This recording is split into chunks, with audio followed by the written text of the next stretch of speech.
Hey guys, before we jump into today's Masters of the Universe Classics Director's Commentary, just want to mention, I tried to upload this video yesterday and somehow, I don't know, wires got crossed and it got cut to 32 seconds or something like that, so thank you to all the subscribers to let me know about that.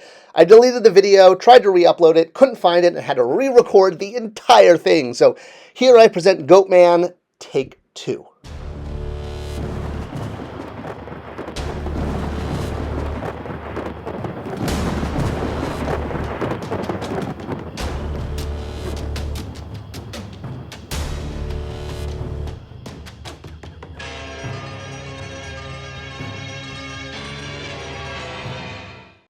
If you're a big fan of Masters of the Universe, like I know I am, well, then you probably remember the classic battles between He-Man and his arch foe, Goatman. Okay, what am I saying? You probably, much like the Gompy song, are sitting there going, Goatman, Goatman, who the F is Goatman? Oh, I just love classic rock and roll. All right, well, if you grew up in the 80s, then you might remember the Golden Books. These were the continuing adventures of He-Man beyond the mini-comics and before the Filmation series came out. They're mostly known for the amazing cover art by Earl Norm, who also did some of the cross-sell posters back in the day, and featured the first appearance of Mighty Spector in the extreme background of Time Trouble. No, I'm just kidding. I totally made that up.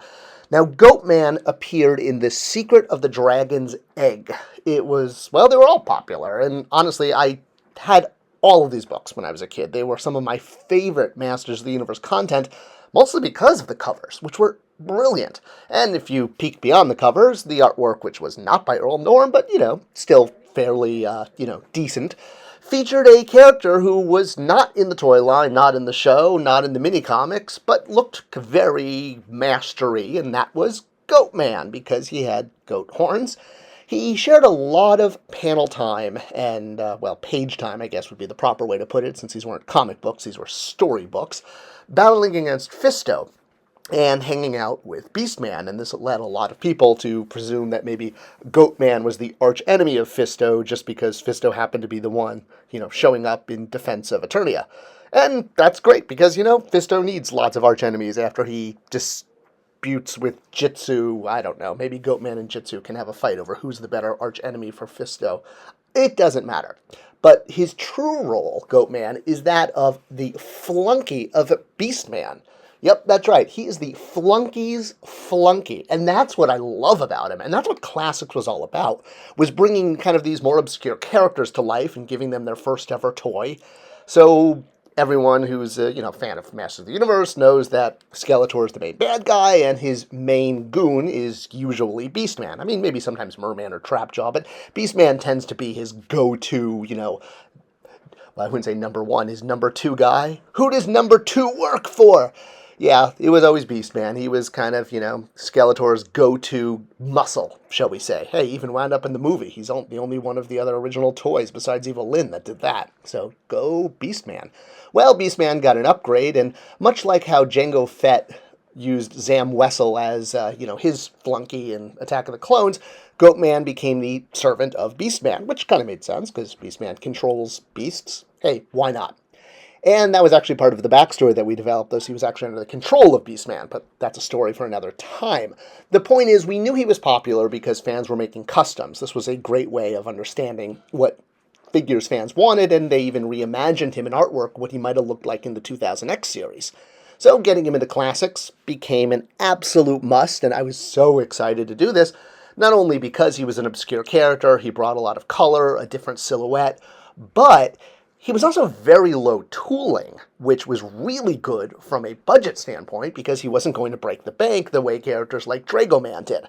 And that meant we could kind of go nuts on the accessories because we had a little extra tooling to spare.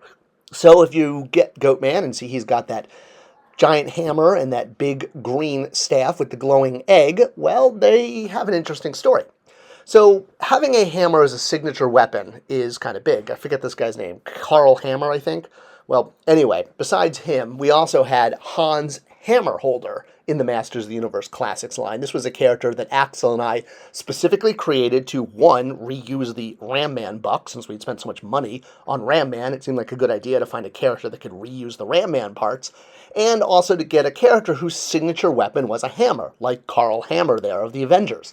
So while we never got to Hans' hammer holder in the line, and he was meant to be a combination of a dwarf and a giant, well, since Goatman was on the slate to come out, I said, hey, why don't we give him a hammer? He never had any kind of weapon in the Golden Books, so basically called the Horseman and said, hey, can you give him a giant hammer? And they said, yeah, we can give him a giant hammer. So kind of like Panther's helmet, Goatman's hammer is one of those things that I'm really proud of that I personally got to help create and put into the line that has actually lived beyond classics, and we'll get to that towards the end of the video. So yeah, I'm darn proud of this hammer. It's the only giant hammer in the line.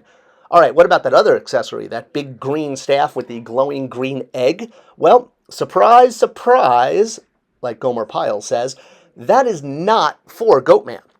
One of the big things I love to do in Masters of the Universe Classics was pay off figures in the long term, meaning people who had been collecting the line for a long term could get accessories with later figures that would work for previous releases. Classic example is Strobo coming in with that unmasked head for Zodak. We couldn't give Zodak his own head back in the day because we didn't have the tooling, so we threw it in with Strobo.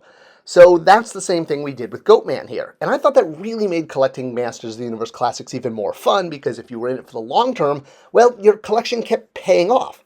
So the idea was that this accessory should really just get passed along from Goatman to Stratos, because this was a staff that Stratos' people, it was the staff of Avion, he would use this to fly, because his jetpack and wings didn't let him do that. I don't know, comics are weird!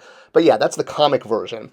The reason that Stratos never came with an accessory in the first place, and he's the only MOTUC Classics figure that didn't, is because we were copying the original release. The 82 release of Stratos didn't have an accessory, and back in the beginning of Classics, we didn't know we were going to get that deep. We didn't have that rule of every character gets 2 accessories. So Stratos finally had an accessory, and we even did the Filmation version of the Staff of Avion, which was a little bit more Devil's Fork-esque. It was yellow, not green, and that came with a later figure too. So you could choose which Staff of Avion, the mini-comic version like this, or the Filmation one. And Goatman could have his signature weapon, a hammer, for no other reason than I thought it would be great for a character to have a hammer. And if you wanted to give this hammer to a different character, that was fine too. The point is we had a hammer, and if I had a hammer, I would hammer on He-Man. Oh, that sounded really weird. Okay, let's just get that last remark stricken from the record. Sometimes I shouldn't make folk jokes. All right, so shipping in the now brown shipper box in order to save a little money because, we were trying to put more money into the toys. Goatman arrived in everyone's mailbox, and if you flipped him around, you got a brand new bio explaining that he was controlled by Beastman, and his real name was Clacky, which was just the word lackey with a K because, he's a lackey, and we put a K on there. What really surprised me was the fact that he lived on, not just the fact that he showed up in the Kevin Smith Revelation show, but he had his hammer. They used his hammer on the show in the animation, which I was like, that is so cool because I created that hammer, and now Goatman is known as having a hammer. So, yay! Kind of like Panther's helmet. That's also lived on. I thought that was really cool. I wasn't a toy designer, but the fact that I got to add a few things was neat. It would be cool to see him show up in the Origins line. Maybe he would look something like this. Fans, again, have been doing customs, and it's really cool to see this, because I think, again, it shows fan demand, which characters fans do custom figures of. But we'll probably have to wait and see, since we haven't seen a single 2023 figure yet. So whether you want to use Goatman as the, flunky of Beastman or the arch enemy of Fisto, the point is we have him, and he was a great vehicle due to the low tooling to deliver that Staff of Avion to Stratos and make up the fact that he never came with an accessory, and yeah.